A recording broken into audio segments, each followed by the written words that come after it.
When you're first diagnosed with cancer, one of the thoughts that many patients have is there a cancer doctor out there, an oncologist, which is what we call cancer doctors, that specializes just in my type of cancer, like is there a kidney cancer oncologist or a lung cancer oncologist?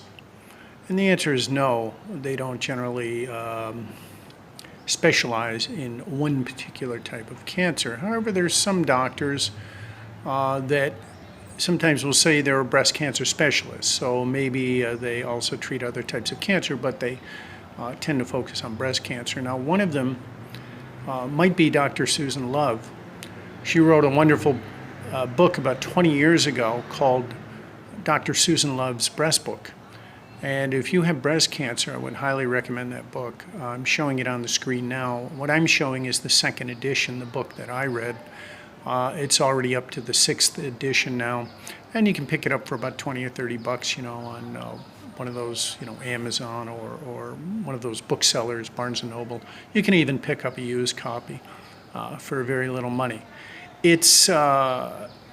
It hits that sweet spot, like I'm trying to do in these videos, which is not too simple, not this very simple patient information, patient level information, or introductory patient level information, and not medical information like you would get from a hardcore medical textbook.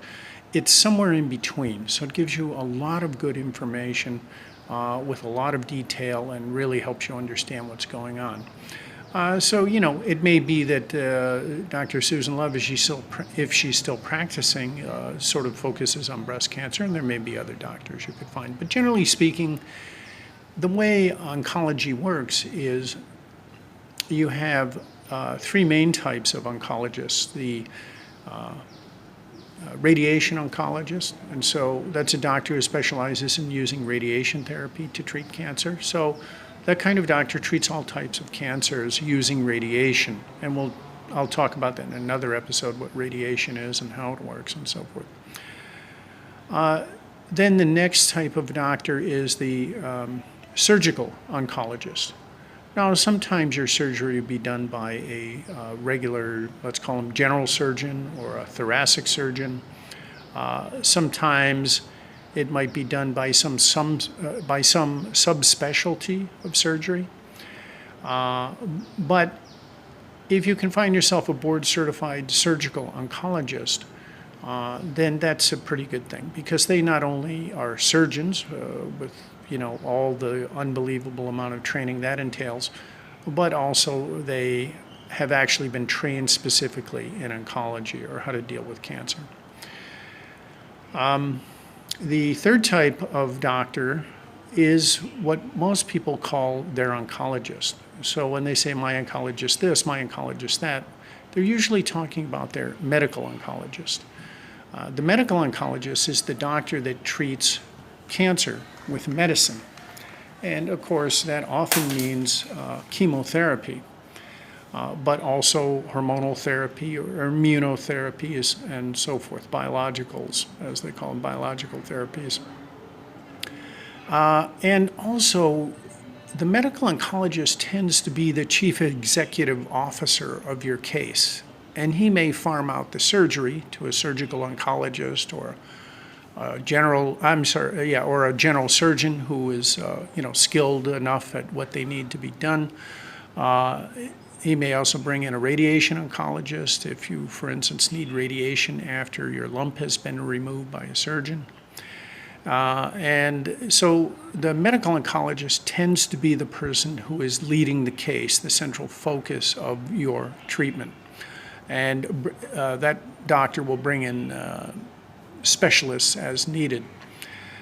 And then there are a couple other types of cancer doctors that are a bit more specialized, and let me just mention them. The first one is a pediatric oncologist. Now, pediatric oncology is quite different than adult oncology. Cancer tends to be a disease of aging, right? Most people that get cancer are 50s, 60s, 70s, even 80s. So, as the cellular mechanisms in the body break down, and cancer is a disease of individual cells, As it breaks down, things start going wrong, and one cell gets to the point where it starts growing out of control. It no longer has correct regulatory function, and it starts doing things it shouldn't be doing, like clumping on top of each other and spreading to distant sites. And that all takes time to do, usually a lifetime. But then there are these unusual cancers that show up in younger people. Non-Hodgkin's lymphoma often shows up in people who are somewhat younger than usual, like in their 40s, for instance. And then there are a number of childhood cancers, like some of the leukemias, ALL, and so forth. And those will often show up as childhood cancers. So because of the specialized nature of the patient, they're much smaller, which means they can often take much higher doses per kilogram of body weight of, say, chemotherapy than an adult can, interestingly enough. So oftentimes in childhood patients, you have a different treatment protocol because of what works best in children doesn't necessarily work best in the same disease in adults. The other oncology subspecialty that I wanted to mention is gynecologic oncology. And so those are gynecologists that also have training in oncology, and they will deal with, cervical cancers, uterine cancers, ovarian cancers, vaginal cancers, those kinds of things. So if you do have a gynecologic cancer, maybe you could ask your doctor for a referral to a gynecologic oncologist. My sister had cervical cancer and spent 4 years fighting it. She passed away at 28.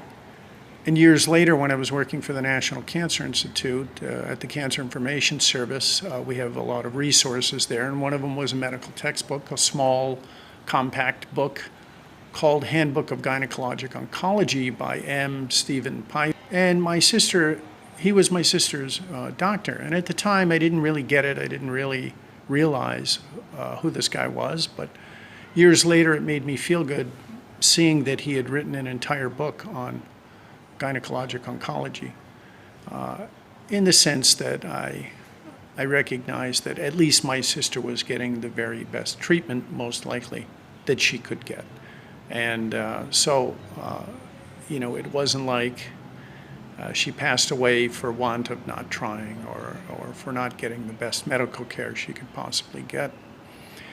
So as you're looking for cancer doctors,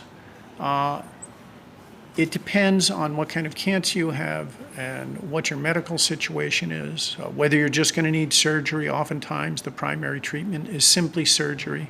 That can be handled many times by a general surgeon completely successfully. Sometimes you may want a surgical oncologist. If you're going to need radiation therapy, radiation oncologist. If you're going to need typically you're going to have a medical oncologist overseeing your case and directing you as to the best way of approaching your cancer. He may say, you're going to need surgery to remove the lump. That's your primary treatment. Then we're going to follow it with 6 weeks of chemotherapy, or 6 months of chemotherapy. And then we're going to do a hormonal therapy like tamoxifen, if it's, say, breast cancer. And there are other types of cancers where hormonal therapy is effective, like prostate cancer. So it all depends on the particular situation, but ask your doctors, all your doctors, as you're talking to them, what kind of doctor should I be seeing? What kind of oncologist should I be seeing?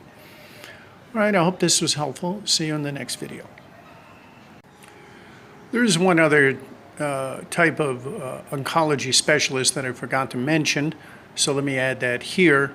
That's a hematology oncologist. So a hematologist deals with blood disorders, some of them cancerous, some of them not. So a hematology oncologist, if you have a lymphoma or a leukemia, oftentimes you'll see that type of doctor, since it's quite a specialized area of cancer. First of all, it's not a typical solid tumor situation. Solid tumors are things like you have a breast cancer or a colon cancer, and you can feel the lump, or you can see the tumor inside on the wall of the colon, and it's an obvious, like, oh, there's the cancer. But when it's a cancer of the lymphatic system or a cancer of the blood-producing system, like a leukemia, that's a very different and highly specialized area. So in that case, you'll probably go straight to a hematology oncologist.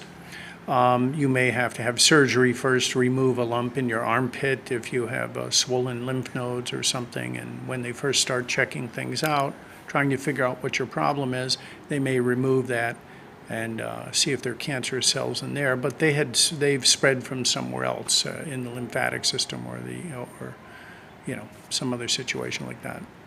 So just be sure to ask your doctor, when you see the hematologic oncologist, say, what is your subspecialty? Or are you board certified in both hematology and oncology? That's a good question to ask. Okay, see you in the next video.